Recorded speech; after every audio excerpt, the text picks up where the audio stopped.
My name's Dr. Patricia Lewis. I'm currently the head of International Security Research at the Royal Institute of International Affairs, Chatham House in London.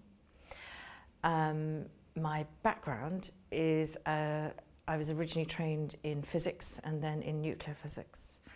And I went into this field a bit later on in my career, into arms control and disarmament, particularly through the verification route. I've worked in all sorts of parts of the world. I've lived in India, I've worked in New Zealand and Australia, in Geneva, in California, and now I'm back in London.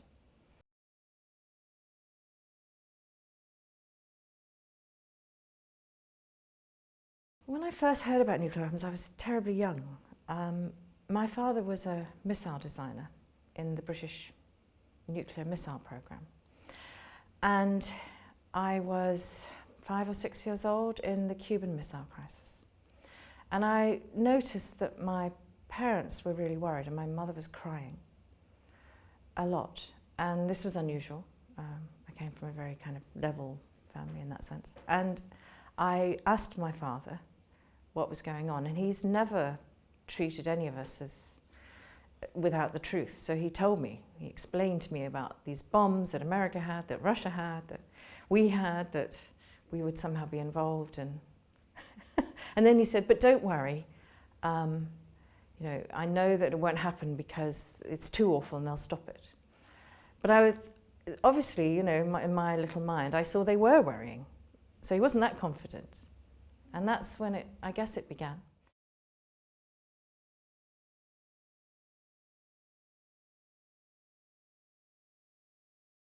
After my PhD, I went and lived in India for a while, where I worked with children, completely different. And then I got a job in the University of Auckland in New Zealand to teach physics and to do research.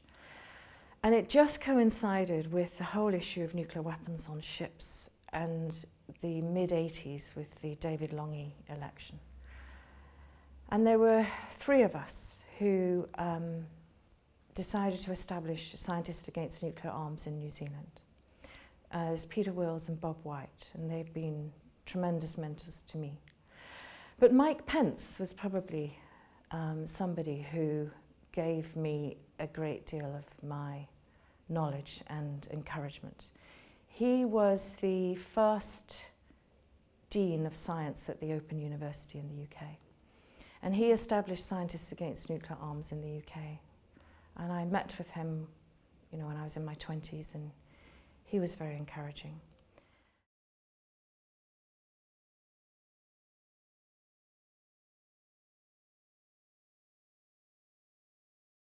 So Vertic was established in 1986 from Imperial College in London. The reader in geophysics, Jeremy Leggett, Dr. Jeremy Leggett, established it. He was the first director, and he was based in Imperial. And I was the first employee. Just fortuitously had come back from New Zealand after 3 years there and had decided to go into science journalism. But I got hijacked and taken into Vertic. And we were established because of the CTBTO. As a geophysicist, geologist, Jeremy had been learning about this, and after a visit to Hiroshima, and realised that there was a dearth of really good knowledge in the academic world and in civil society, and that governments were, you know, I think it would be fair to say playing fast and loose with some of the information that was out there. And so we were set up to provide information on verification, first of all for the test ban, so this was in '86. And then later, quite soon afterwards actually, we expanded it to what was the 1987 INF Treaty, and then that was the Intermediate Range Nuclear Forces Treaty, and then the Conventional Forces in Europe Treaty. So we went quite quickly into a whole set of weapons systems. Then we went into environmental issues, climate change, biodiversity, and also into what we called civilian confidence building measures, civilian agreements, how to monitor compliance with agreements at the city level, for example. The thing that really changed was the end of the Cold War. and the beginning of the negotiations for the test ban that could take place. There was also the extension of the Non-Proliferation Treaty. There was also the joining of the Non-Proliferation Treaty by France and China in 1992. I think people forget that they weren't in it from the beginning. And that made a big difference to what could be done on the test ban. Well, I think in the Cold War there was a belief anyway and some common understanding about nuclear weapons.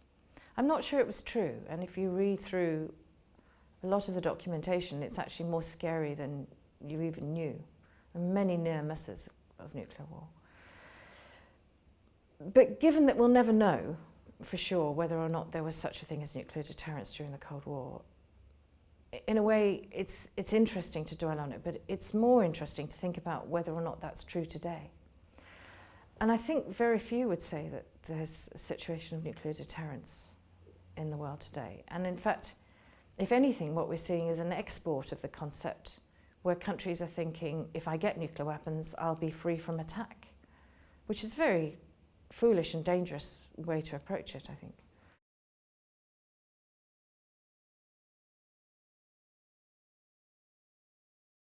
If we're going to get rid of nuclear weapons, we've really got to prevent global nuclear testing, and it really is part and parcel of that. And it's easy to lose sight of it because we haven't had nuclear weapons tests for so long. And the only country that has been testing is North Korea, which everyone puts into a little bubble because that's how it is. But, you know, what if other countries, what if there were nuclear proliferation and other countries were to test and we had lost this opportunity to prevent nuclear testing once and for all? It would be a tragedy.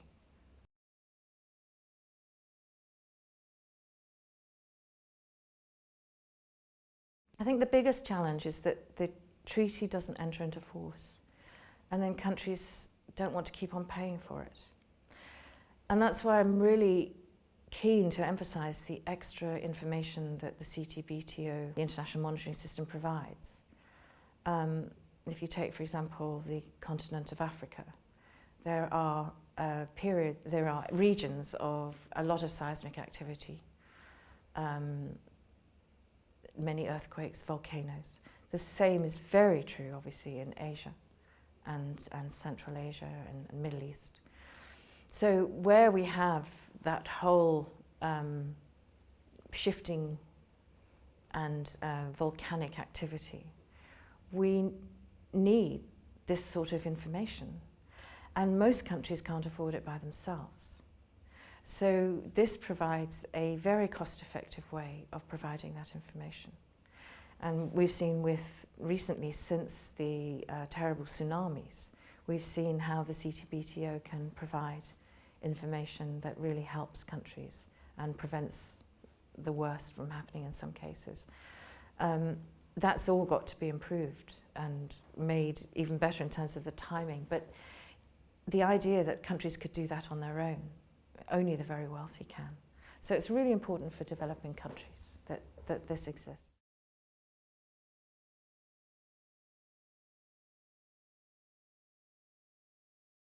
So in Vertic I was doing science policy, and then in UNIDIR I was doing international policy. And it was very different. And it was a steep learning curve. I had to learn about internationalism.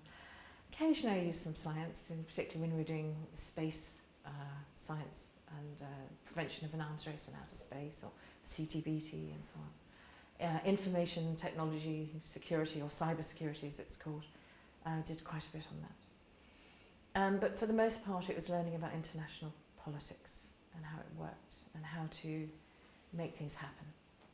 And that was a fantastic learning experience. We invented a whole new approach to disarmament called disarmament as humanitarian action. And that is now, we're seeing that now come into the nuclear sphere, so that's very heartening. It was very controversial at the time. You know, a lot of people said, well, how would you define human security? And the point is that it's what governments should do, and some do naturally, is to put their citizens at the centre of their decision making. But that was considered quite revolutionary in terms of security.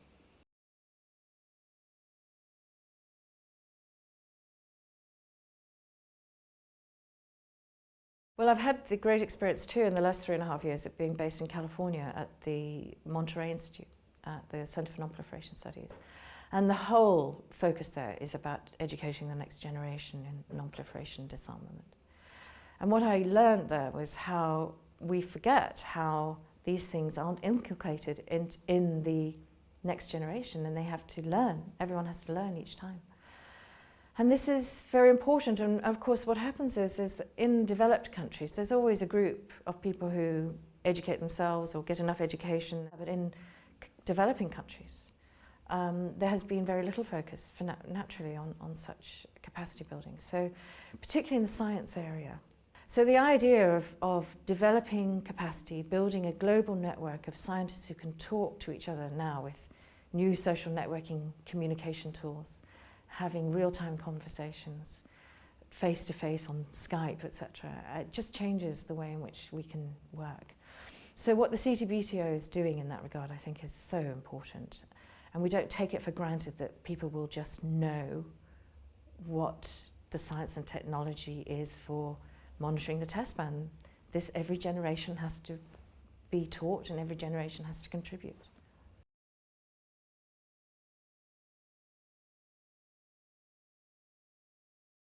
I think since the spectre of proliferation, that's, there's a lot of talk about North Korea, there's concerns about other countries like Iran, etc. That there's an increased awareness because of that. But again, it seems somewhat far removed from everyday concerns. So how to build capacity, how to raise awareness in the young people is something that we need to do better at. There is a shock amongst young people that my generation has not been able to deal with this problem. And there's, I think, dismay that they're going to inherit it. I call the nuclear ancestors and the nuclear inheritors. So the people in their 70s and 80s who are the nuclear ancestors, who are all coming out now and saying, get rid of them. All the, people like Henry Kissinger and Shulton, people like that. And then the people who are in their 20s and 30s who are the nuclear inheritors. We should get them together and get the middle generation who have been so totally ineffectual. Get them out of the way.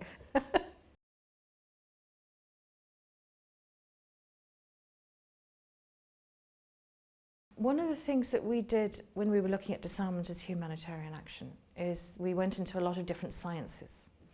And we went into psychology. And one of the things I learned then is a concept called cognitive diversity. And what that means is that there are many different types of people who think in lots of different ways. And they come with new ideas and new ways of solving problems. So the worst thing you can do when you've got a really difficult problem is to have one set of people trying to solve it. What you need is cognitive diversity. So having one gender try to address this issue is part of the problem, I think. And what we've seen, for example, in humanitarian fields, such as banning landmines, banning cluster munitions, we see it also in biological weapons, chemical weapons, and interestingly, in the very hard area of outer space and space security, many more women. These are very vibrant fields. So if we could get more women into this field, I think it would actually make a big difference. We'd have more cognitive diversity. This is very true as well, for this shouldn't be a North American, North European approach. This needs the experience of people from all over the world, be they men or women, with very different brains and different disciplines. We need scientists, but we need artists and psychologists and writers and so on. And they all can come up with new solutions.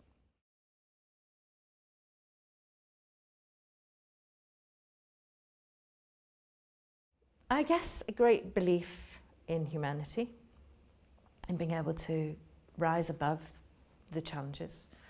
I think I've seen things that people have said are impossible become quite possible.